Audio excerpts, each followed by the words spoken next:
સૌથી વધુ ડેવલપ થતો આ વિસ્તાર છે વસ્ત્રાલની। આ તમામ જે ગગનચુંબી ઇમારતો છે એને આપણે દશા જોઈ શકો તો તેની અવદશા એક શબ્દ વાપરીશ, કારણ કે તે સ્થિતિ છે કે અહીં રોડ નથી, માત્ર ખાલી કિચકાણ જ જોવા મળી રહ્યું છે અને એ પ્રકારના દ્રશ્યો છે અહીં જોવા મળી રહ્યા છે। મુખ્ય 4 રસ્તાઓ છે, 4 રસ્તાઓ ઉપર પણ વાહનો છે તે ફસાઈ જવાની જે ઘટનાઓ છે તે પણ અહીં દિન પ્રતિદિન વધી રહી છે, તે પ્રકારની સ્થિતિ જોવા મળી રહી છે। હું આપણે જે દ્રશ્યો બતાવી રહ્યો જોઈ શકાય છે કે દ્રશ્યોની અંદર કે આખો એક ટેમ્પો છે તે અંદર ફસાઈ ગયો છે અને વાહન ચાલકો કેટલા પરેશાન છે તે આપ કલ્પના પણ કરી શકો છો કે કઈ રીતની સ્થિતિ છે અમદાવાદ શહેરના આ વસ્ત્રાલ વિસ્તારની। આપ જોઈ શકો છો કે આખો આ મેઇન રોડ આખો જોઈ શકાય છે। અમારા કેમેરામેન હિરેનને કહે છે રોડ આખો બતાવે।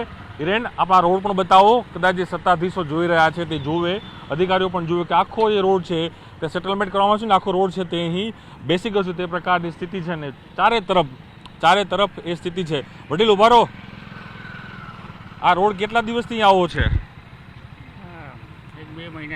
1-2 મહિનાથી આવો છે તો કેટલી પરેશાની અહીંયા આવવા જવામાં? બહુ તકલીફ પડે। કેટલી કઈ વાહનો ફસાઈ જાય છે અહીંયા બધા આવો છો તો? વાહનો બહુ ફસાઈ જાય। આપ જોઈ શકો છો કે વાહન પણ આવી રહ્યું છે, તે પણ વાત કરવાનો પ્રયાસ કરશું બધા લોકો સાથે, કારણ કે જે સ્થિતિ છે તે જાણવાનો પ્રયાસ કરશું લોકો પાસે કે લોકો પોતાના શું ઓપિનિયન આપી રહ્યા છે। પટેલ, અહીંથી રોજ પસાર થાવ છો? હાજી। શું સ્થિતિ છે આ વિસ્તારમાં? રસ્તો બહુ ખરાબ છે અને તાત્કાલિક આ રસ્તો રિપેર થાય તો સારું, નહીંતર ઘણા અકસ્માત થશે અને લોકો ગંભીર રીતે ઈજા થઈ શકે એવી શક્યતાઓ ખરી અને બહુ ખરાબ રસ્તો છે। અહીંયા તાત્કાલિક આ રસ્તો રિપેર થાય એવી અમે લોકો કહી રહ્યા છે કે અહીં નીકળો ત્યારે લાગે કે કમર તૂટી જશે, તો ગાડીના ચેસીસ તૂટી જશે। હા, આ ખાડામાં રસ્તો છે કે રસ્તામાં ખાડો છે ખબર નથી પડતી। આ પણ વાત સાચી છે કે રસ્તામાં ખાડો કે રસ્તામાં કે ખાડો કે ખાડામાં રસ્તો એ ખબર નથી પડતી। આ દ્રશ્યો છે અમદાવાદ શહેરના વસ્ત્રાલ વિસ્તારના જે સૌથી વધુ ડેવલપ વિસ્તાર માનવામાં આવે છે। વડીલો વાતનો પ્રયાસ કરશું કારણ કે અહીં લોકો રોજ પસાર થતા હોય।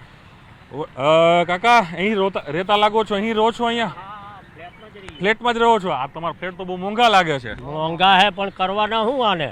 આ રોડ બોર્ડ કઈ ઠેકાણા ના હોય। ટેક્સ ભરો? ટેક્સ તો લેવા આવી જાય દીકરા મારા, ટેક્સ નો ફાળો લઈ જાય પણ એ કઈ કામ કરતા તો હે નહીં। બરાબર।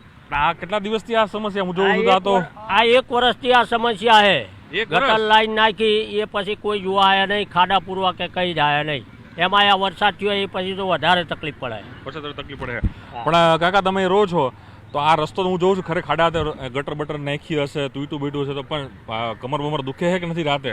કમરની તો વાત શું કરો, અત્યારે સ્ત્રીઓ કેટલી રાડું પાડી રહી છે, કારણ કે આ માર્ગ ઉપર નીકળવું જ બહુ અમને કાઠું હોય, કારણ કે લચક બધું ખાડા ખૈયામાં કમરના દુખાવા કેટલા ચાલુ થઈ ગયા।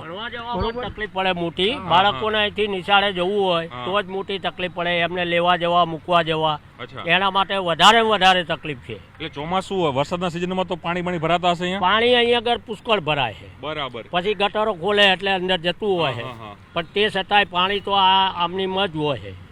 આ બધી સમસ્યાઓ છે। વડીલ, અહીંયા રહો છો, ટેક્સ તો ભરો છો? ટેક્સમાં તો કેવા છે ટેક્સ એટલા માટે જ ભરો કે તમે રોડ ઇન્ડસ્ટ્રીયલ છે, અચ્છા, શેડ, ઓકે, અને આ કોમર્શિયલ અને રેસિડન્ટ બંનેને જોડતો રોડ છે।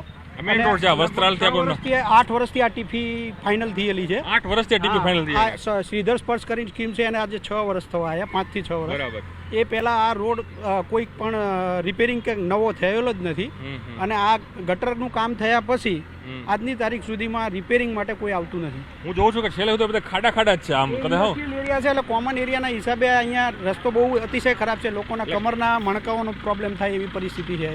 ઓકે, અને તમે જોઈ રહ્યા છો હા કે વાહનો બહુ ફસાઈ જાય છે અહીંયા આવે છે। આ કાલે લગભગ મેં 8 થી 10 વાહન મેં જાતે અહીંયા ક્રેન બોલાવીને ટોઈંગ કરાયેલા છે। અમારી સામે આ ક્રેન આવી જ ગઈ લાગે છે। ક્રેન સાથે આવી જોઈ શકો દ્રશ્યોની અંદર ક્રેન પણ આવી ગયેલી છે, વાહન બતાવ્યું તે ફસાઈ ગયું। કાકા, રો છો આમ ટેક્સ ભરતા હોય, લાખો રૂપિયાનો આપણો ફ્લેટ હોય, એની સામે પ્રકારના ખાડા હોય, મહેમાન આવે તો શું કે?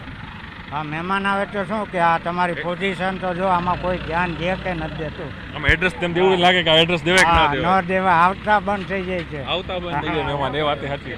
હે, ગેસ્ટને કોઈને આવવું હોય ને તોય વિચાર કરે છે કે તમારે ત્યાં નહીં આવીએ એવું કહે છે રેસિડન્ટમાં। આ વિસ્તારમાં તમારે એમ કહે છે કે આ એરિયામાં તમારે રહેવાય જ નહીં, આ લોકો કેટલી બધી એમ કે આ તમને અગવડ પડે, અમારે આપવું હોય તો અમને એમ થાય કે અહીંયા કેવી રીતે આવું તમારા એરિયામાં. એક નંબરનો એરિયા આ સાવ આમ કહેવાય છે કે અમદાવાદનો નવો ડેવલપ વિસ્તાર બને, કેમ કે સાઉથ બોપલ હોય પછીનો એરિયો ગણાય તો વસ્ત્રાલનો નવો ડેવલપ કહેવાય. આ અમે કમ્પ્લેન કરવી એટલે તમારી સામે નજર સામે છે. જુઓ, આ આવી રીતે ટ્રેક્ટર ભરી અને નાખી જાય, ઉપરથી ગંદકી કરે અને વધારે તકલીફ કરે. તકલીફ પડે. વડીલ એવા શું કહો છો? વડીલા વિસ્તારમાં રહો છો, કેવું લાગે છે? આ વિસ્તારની અંદર તો લગભગ 2 વર્ષથી આજ અમે ભોગીએ. દર ચોમાસા આવે 2 વર્ષથી આ સમસ્યા તો પણ ગામની કોર્પોરેશન કે કહેતા નથી, કોર્પોરેટર કાંઈ પોઝિશન હતી, અત્યારે આજ પોઝિશન રોજ દિવસમાં એક દાડો એક ટ્રેક્ટર ભરીને આવીને અને બહુ એવું કહો તમે તો એકાદું આવીને ટોલી નાખી જાય રોડાની. કાલ આ નાખી ગયા, આજ ક્યાં છે એટલે ખાડો પડી ગયો, મારી પાસે મારી ગાડી ફસાઈ ગઈ. હમણાં કરશો એટલે એક ક્યાં ટોલ હોય નાખી જશે.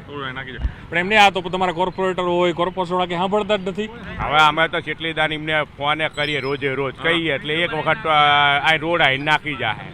અમારા આ વિસ્તાર નહીં, તમે પાછળ આંટો મારો, કોઈ જાય અમારા હગાવાલા આ બાજુ આવવાને એમ કે ભાઈ તમારા બાજુના રસ્તા કેવા છે. આ તો છે બધાને ખબર પડી છે. સગાવાલા નથી આવતા સ્થિતિ છે. અહીંયા ઇન્ડસ્ટ્રી શું તમારે કારખાનું લાગે શું છે? અમારી દુકાન છે શોપ.